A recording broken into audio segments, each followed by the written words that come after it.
Alors, est-ce que tu te souviens de ces visages, ces stars de télé-réalité des années 2000 qu'on voyait partout?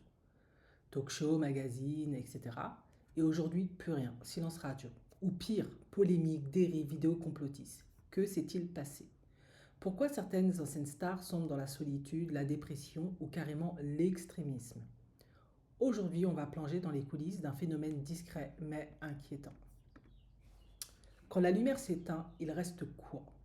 Eh bien rien, ou plutôt un vide immense.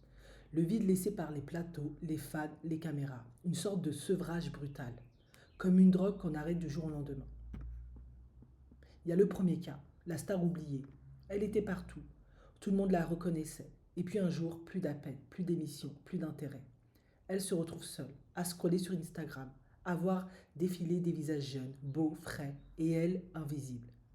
Alors, elle fait une vidéo, puis deux, puis elle s'énerve. Contre les médias, contre le système, contre ceux qui l'ont oublié. Le cas numéro 2, la descente idéologique. Tu remarques comme certaines anciennes célébrités virent à l'extrême. Droite dure, conspiration, anti-vax, anti-féminisme. Pourquoi? Parce que c'est une forme de revanche. Une manière de redevenir visible, de crier plus fort, d'attirer l'attention par le clash. Car dans notre société, mieux vaut faire polémique que disparaître.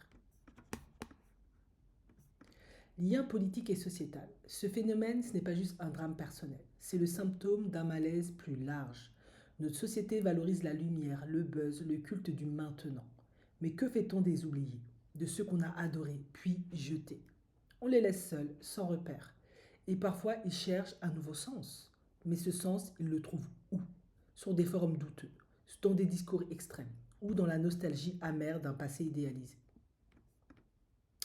Toutes les anciennes stars ne finissent pas mal, heureusement. Mais celles qu'on oublie trop vite, qu'on a aimées sans fidélité, elles peuvent sombrer. Et leur chute nous dit quelque chose sur nous, sur notre société, sur cette machine à fabriquer des stars, puis à les broyer. Si toi aussi tu t'es déjà demandé, mais qu'est-elle devenue cette star? Et moi je l'ai fait tellement de fois.